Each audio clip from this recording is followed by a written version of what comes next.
Todos nós sabemos que a vida, ela é feita de decisões, ela é feita de escolhas.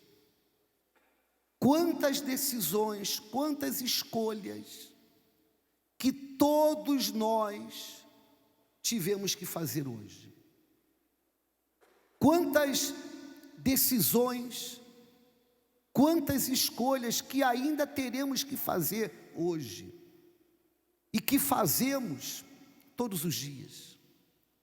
O que não podemos esquecer é que quando escolhemos uma coisa, imediatamente desprezamos outra. Isso é certo. Todos nós sabemos disso. Mas tem um outro detalhe importante que nós queremos falar também. Todos nós somos livres para decidir o que queremos. Todos nós somos livres para escolher o que queremos. A palavra mostra isso. E a palavra mostra através de exemplos. Por exemplo, Adão, ele foi livre para tomar a decisão que ele tomou. Ele foi livre para fazer a escolha que ele fez. E essa liberdade de decisão, essa liberdade de escolha, todos nós temos, mas não estaremos livres das consequências das nossas decisões e das nossas escolhas. Então, o que é necessário que venhamos pensar?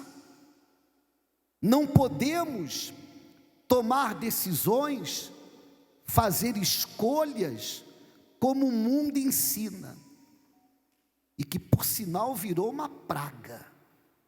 Uma praga. Em tudo que é lugar você ouve assim: faz o que o teu coração te pedir. Ouça a voz do teu coração. Parece que virou moda. Todo mundo fala isso. E o pior, acha bonito, acha poético. Mas a palavra de Deus diz que o coração é perverso. A palavra de Deus diz que o coração é enganador. Então, como que eu vou tomar decisões, que eu vou fazer escolhas, sabendo que, ainda que eu esteja livre para tomá-las, para fazê-las, eu não estarei livre das suas consequências? Então, eu não vou tomar apoiado no coração, mas sim na razão, na inteligência, no intelecto, na palavra de Deus. E Deus, o que Ele faz? Deus, Ele não obriga ninguém a nada. Deus, Ele não obriga. Deus, como Pai, faz o que eu faço. Deus, como Pai, faz o que o Senhor faz, o que a senhora que é mãe faz. Qual é o pai e a mãe que nunca orientou os filhos? Qual é o pai e a mãe que nunca aconselhou os seus filhos? Que nunca deu uma direção? Que nunca deu até o próprio exemplo?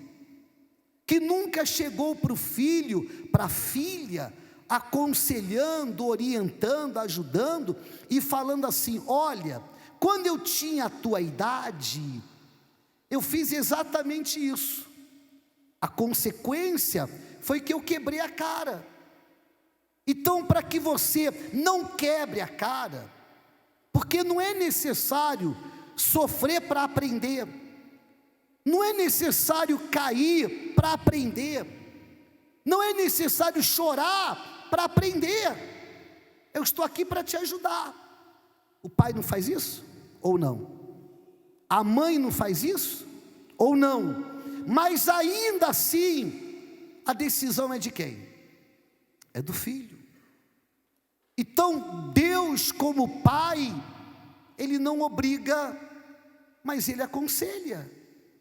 Cabe a nós darmos ouvidos ou não. Em Deuteronômio capítulo 30, versículo 19 e 20, o próprio Deus diz: os céus e a terra tomo hoje por testemunhas contra vós, de que te tenho proposto a vida e a morte, a bênção e a maldição.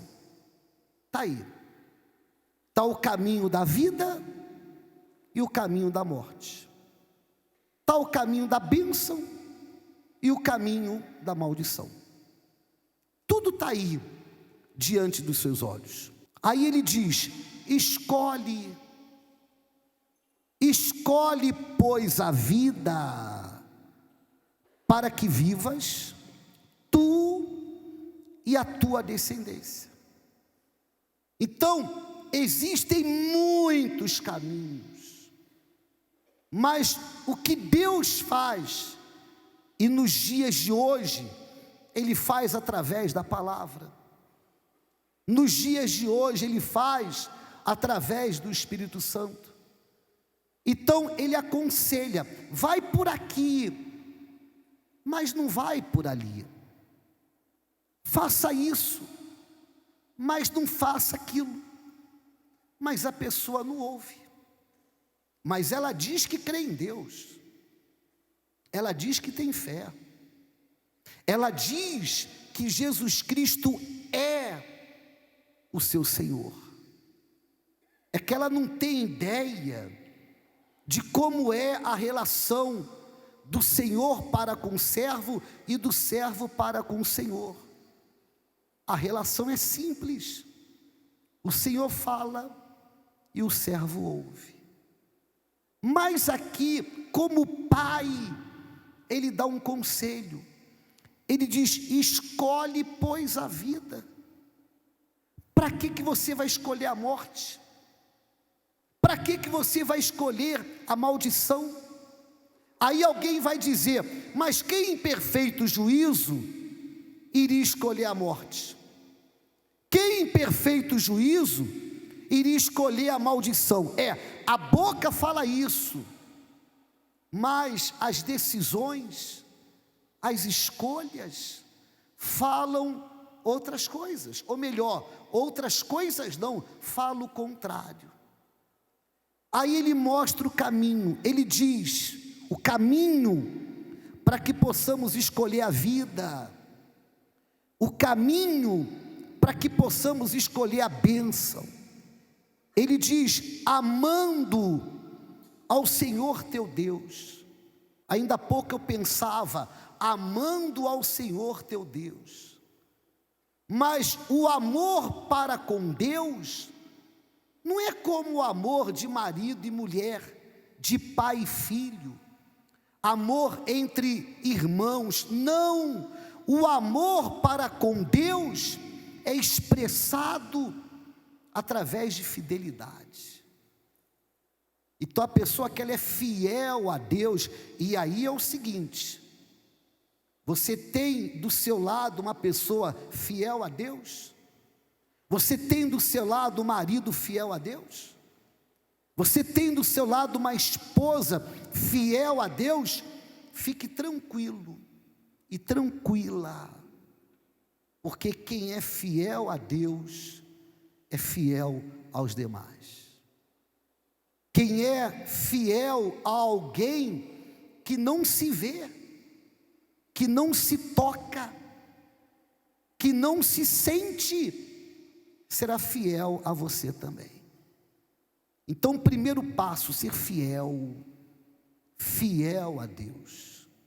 E fiel a Deus é fiel em tudo, porque é muito fácil, é muito cômodo a pessoa apresentar a 10ª parte de tudo que vem nas mãos, em nome de uma fidelidade, sabendo que aquilo que é apresentado vai ser multiplicado, sabendo que o dízimo apresentado é uma semente e vai dar muitos frutos, mas a fidelidade a Deus, que é o amor, não expressamos apenas através da fidelidade nos dízimos.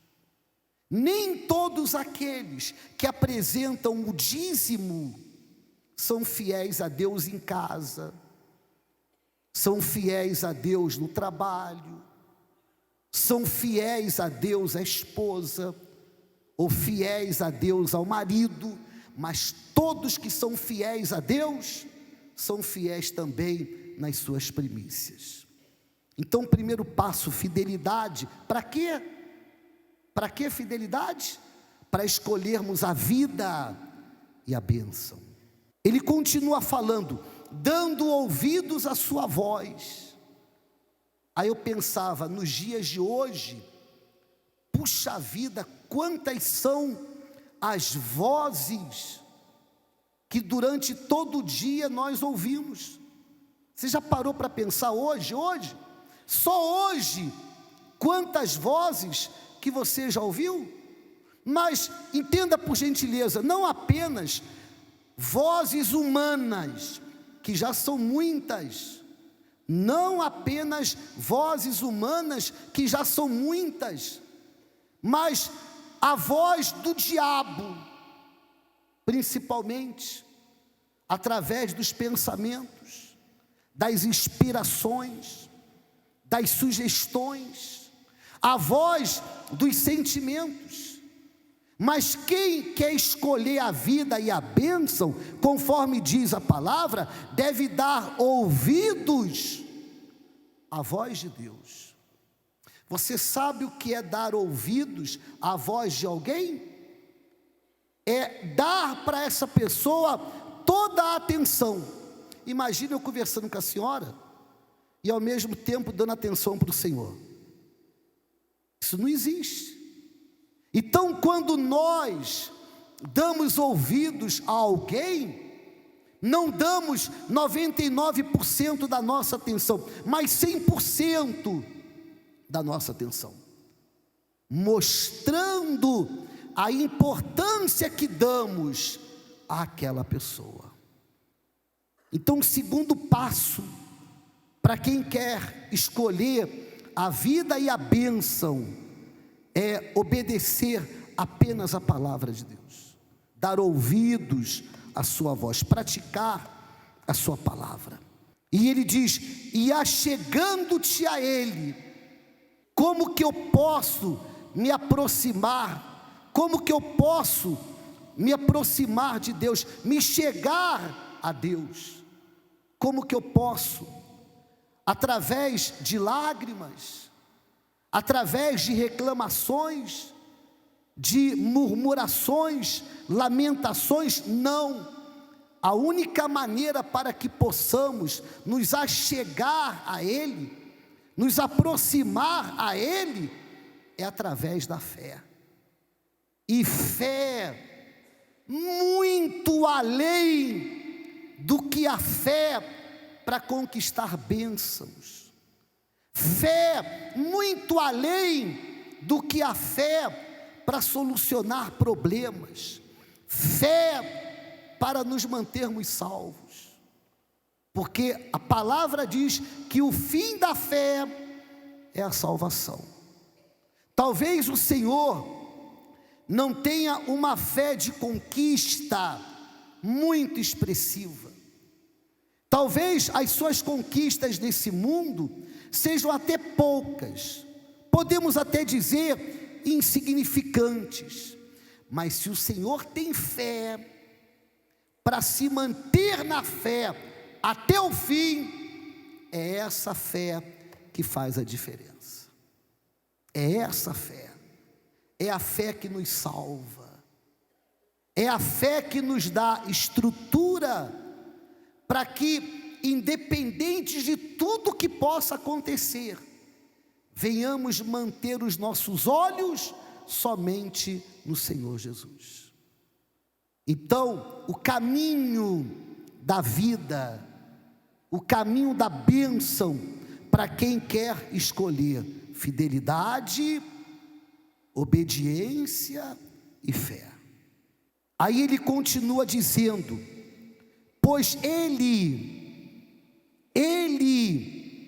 é a tua vida, e o prolongamento dos teus dias, para que fiques na terra que o Senhor jurou a teus pais, a Abraão, a Isaque e a Jacó, que lhes havia de dar. Essa terra aqui, nos dias de hoje, é o céu. Na época era a terra, mas a nossa terra não é aqui nesse mundo, a nossa terra é no céu. Então, são as nossas escolhas, são as nossas decisões que mostram o que nós queremos, se é a vida ou a morte, ou se é a bênção ou a maldição. Por exemplo, a senhora é casada, é apenas um exemplo. A senhora é casada, a senhora tem um marido que é um verdadeiro poeta, um marido que ele tem domínio das palavras. Ele diz assim: eu te amo. Ele tem palavras bonitas. Mas o mesmo homem que diz que ama a senhora, despreza a senhora, rejeita a senhora, trata com indiferença. Tem alguma coisa errada. Claro que tem alguma coisa errada, porque a boca fala uma coisa, mas as atitudes são contrárias àquilo que a senhora ouve. E é isso que acontece com Deus. A pessoa pode até dizer: eu quero o céu, eu quero a eternidade da minha alma, eu quero a minha alma com Deus no reino dos céus. A pessoa pode dizer, eu quero a vida, eu quero a bênção. Mas a pergunta é: e as escolhas? As escolhas na prática, as decisões na prática. Na prática existe fidelidade a Deus, na prática existe obediência a Deus, na prática existe a fé que salva. A fé que salva, não, na prática não existe. Então, ainda que a boca fale uma coisa, as reações, decisões, a maneira de agir mostra outra coisa. E é o que nós falávamos no princípio, que a vida é marcada de decisões, de escolhas. Durante todos os dias nós iremos passar por situações, preste atenção por favor, iremos enfrentar situações onde provaremos se somos fiéis ou não a Deus, onde provaremos se somos obedientes ou não à sua palavra, onde provaremos se estamos na fé ou não. E se nessas situações que enfrentamos, se nos momentos de decisão fica claro que nós não somos fiéis a Deus, não somos obedientes a Ele, não vivemos a fé, então ainda que venhamos falar, eu quero a vida e a bênção, eu quero a eternidade, isso não vai funcionar, porque as escolhas são tomadas de maneira prática, e quando, preste atenção por favor, quando tomamos escolhas de maneira prática, ainda que não seja a nossa intenção, ainda que não seja a nossa finalidade, se torna visível. Se torna visível. Ninguém precisa falar, eu sou de Deus, eu tenho fé. Não, não é necessário falar. E ainda que venhamos, ainda que não haja em nós o desejo de mostrar, o desejo de aparecer, todo mundo vai ver. O Senhor Jesus entrou numa casa. Ele entrou numa casa. E quando ele entrou numa casa, dentro da casa haviam duas irmãs. E as duas irmãs estavam como todos nós estamos aqui. Porque todos nós estamos diante do Senhor Jesus. Vocês não estão diante de mim, nós estamos diante do Senhor Jesus. Muito bem, deu para entender isso? Muito bem, então as duas irmãs estavam na mesma condição. As duas irmãs tiveram a mesma oportunidade. Jesus estava ali, dentro da casa das duas, e elas fizeram as suas escolhas. Elas tomaram as suas decisões. Enquanto uma escolheu dar atenção às suas tarefas, aos deveres de casa, a outra escolheu se lançar aos pés do Senhor Jesus. E se lançando aos pés do Senhor Jesus, ela começou a ouvir a sua palavra. Então a escolha dela foi a boa escolha. A escolha dela foi a certa. Ela escolheu pelo eterno. Enquanto Marta escolheu por aquilo que passa, acaba, termina, desaparece, Maria escolheu por aquilo que é eterno.